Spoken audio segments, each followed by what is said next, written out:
All right, what is up, YouTube world? Please subscribe to my channel, Expiring Music Writer.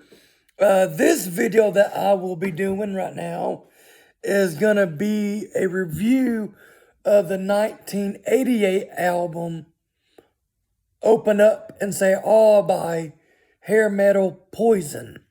I love this album. It's my favorite album. I think it's the most popular album or well, not really popular, but most successful album that Poison has is what I was reading.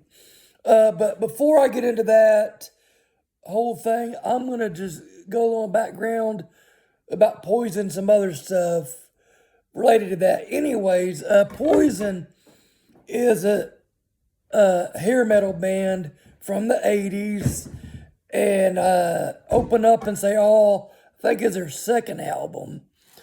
And it's a quartet that consists of Bret Michaels on vocals and acoustic guitar, Bobby Dahl on bass, CC DeVille on lead guitar, and Ricky Rocket on the Skins. Now, that's not their real names, but that's their stage names. But the funny thing is how I got into Poison. I didn't know who Poison was for years. I grew up on like classic rock and 80s and 90s country. And when I mean classic rock, I mean 70s and 60s. And so I didn't really know that much about hair metal or, any of that stuff. And there was one day I was watching TV and it had a picture, Welcome to the Jungle with Guns N' Roses. And I really liked that song. I love Guns N' Roses, the band. But I didn't know who the hell Poison was.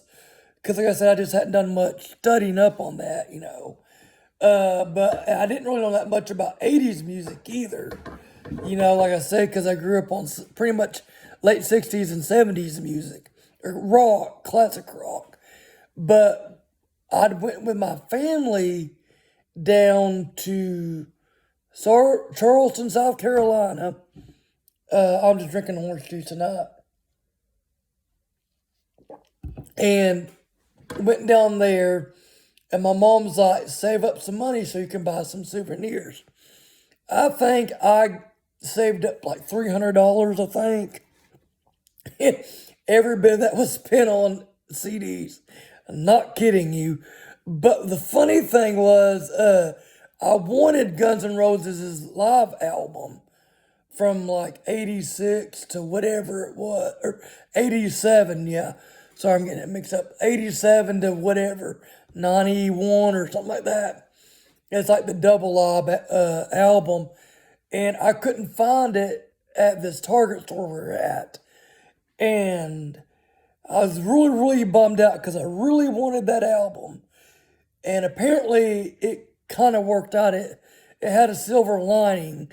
So I'm just looking through all the other albums or CDs, and I come across this band named Poison. And they kind of looked a little bit or really similar to what Guns N' Roses looked like. And I was like, hell, I'll just pick this up. It might be good, it might be not. I'm taking a gamble. But the gamble paid off, and it is my favorite band from the hair metal days. It was the greatest hits Poison album, from like 80, whenever they started. It was like 15 or 16 songs. But anyways, so that's how I discovered Poison. And I don't know, I'm sure y'all know this fact, but I'm going to say it anyways. Back in the heyday of Poison, before even the heyday of Poison, they were auditioning guitarists, and Slash from Guns N' Roses actually went to audition for Poison, but he said I wasn't gonna do it anyway, or take the gig if I did. He goes, because they wore too much fucking makeup for me, and he didn't take it. They were like, yeah, you're a good guitarist, great, they're like, but he didn't want to do it because he didn't want to be associated with that type. And if, and I understand what you're talking about, because to me, Poison, or not Poison, but Guns N' Roses is not really a or hair metal band. And you can check that out, my opinion on that, if you want to, on another video that I've got titled "Why I Don't Consider Guns N' Roses a hair metal band." But anyways, and so, and then walked in CC DeVille, and he got the part, which all worked out because that's a classic lineup. They've had a few changes here and there, but that's a classic lineup. But anyways, just a little background. I love doing backgrounds on stuff. I could talk about music all day. But anyways, so Open Up and Say All was their second album, and it was released on May 3rd of 1988. There were 4 singles from that album. Nothing But a Good Time debuted April 6, 1988. Then it had Fallen Angel. It came out on radio July 6th, exactly 2 months after Nothing But a Good Time. Then Every Rose Has Its Thorn, which I think is her, signature song. That came out on October 12th, 1988 to radio. And then last but not least is Your Mama Don't Dance. And that was February 1st of the 89, sorry. I'm getting things mixed up. All the songs on this album, and there's 10 on the classic album. I don't know if there's extras years later, but I just did from the deal from 88. All songs are written by all the band members except for Your Mama Don't Dance and Your Daddy Don't Rock and Roll. And I'll get more into that later. But there's 4 music videos, one for every single. My favorite video from this album is Fallen Angel. It has 10 tracks on it. And this is 10 tracks. And this is more of an upbeat album. There's not a lot of slow songs on here. Of course, the deal with hair metal bands was to make you feel good and forget your worries. So there was a lot more upbeat songs than there were slow and depressing songs. And I like all of them. But it kicks off with Love on the Rocks. It's an upbeat song. Hot Girl. And it's his drink. I mean, it's Love on the Rocks. And so that's just what it is about a hot girl. That's like an addiction to his favorite drink. The next one, Nothing But a Good Time, which I think was like actually because I heard of Every Rose Has Its Thorn, but I didn't know really who it was, but I think the first song I remember that I knew was Poison was Nothing But a Good Time, because it's the first song on that Greatest Hits album. It's upbeat. It's about being broke and working your ass off. And he goes out and has a good time, nothing but a good time to relieve stress. That's all it is. Just a good old song. Number 3, Back to the Rockin' Horse. It's also upbeat, like I said, a lot of upbeat songs. He wants to go back in time before everything gets stressful and you had to worry about bills and all that other stuff. And go back to the beginning. And you don't like being caught up with the day-to-day grind. That's what I get from the song. And you can interpret it any way you want to. That's what the great thing with music is. And then number four, Good Love. I love this song. It's another upbeat song, but I love it because it features Brett on the harmonica. And it's about missing a girl and having sex and getting really loud, and the neighbors are bitching about it. Great song, and that's what I call, I guess, poetic licenses.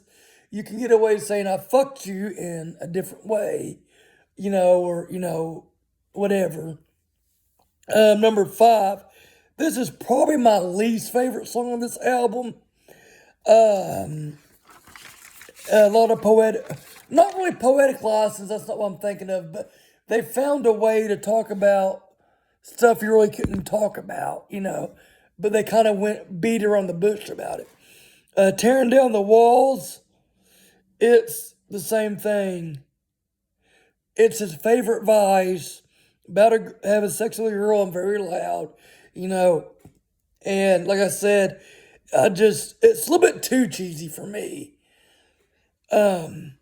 But then again, like I said, hair metal to me, though, a lot of them are cheesy songs and very catchy songs. Look, but you can't touch. I love this song too. It's also upbeat. It's trying to get into a virgin. I can't even talk. Let's get some beer. I'm trying to get into take a girl's virginity, try and get into her pants. And it's not, the guy's not going to win, but he teased because at the end of the song, she ends up getting naked, but they don't do it. Number seven is Fallen Angel. I love this song. This is probably my favorite song, if not by them, but on this album. To me, it's a story song. It's mid-tempo, and it's a story song, and what I mean by that, there's like a kind of a story behind it.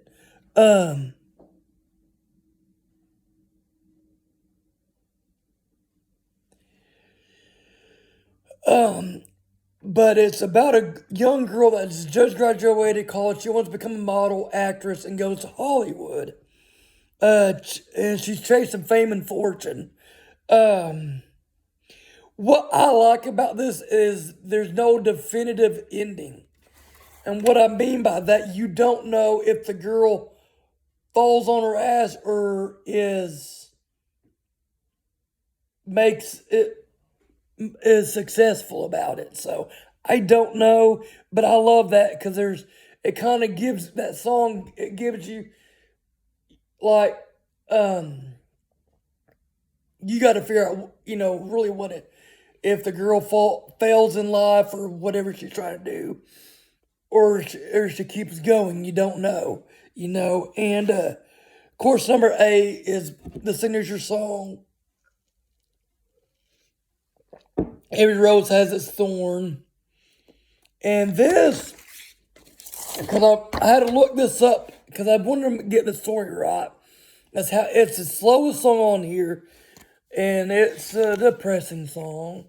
Very famous depressing song. But what it is the band was on tour of the first album. I can't think of what the first album's called off the top of my head right now. And of course, back then you didn't have cell phones in the 80s, or you just didn't have that stuff. And I think what it was, it was inspired by a phone call, and he hears a background in the noise, and it ends up his girlfriend / stripper, exotic dancer, was screwing around on him with another man. And, he was like, that's it with this girl. And then he goes down it's in Dallas, Texas, to the laundromat wherever they were at, and he took out a guitar, acoustic guitar, and just simple chords, and wrote that song and poured his heart out, to this girl, and, very personal song. But then again, if you go back and read about all the heavy metal, or not heavy metal, sorry, hair metal bands, a lot of them lived off strippers and dated strippers because they had money. And then the album ends with another upbeat song, and I don't know, I'm maybe just fucking crazy. Bad to Be Good. To me, it's upbeat, like I said before.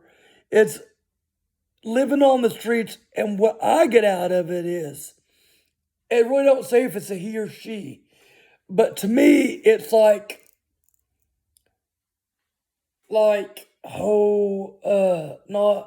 how do I put this? Like, it's the ending to another song, but an ending to Fallen Angel. Like, you got to do whatever it takes to make it. You got to be bad, to be good. I think, just people stealing, do whatever, wheel, deal, steal, and the girl goes into prostitution. You got to be bad to be good. And so that's what I get. Now, I don't know if I'm crazy. That's just my thinking. But that is my deal on Poison's 1988 album. Open up and say, "Aw," and I will see y'all later.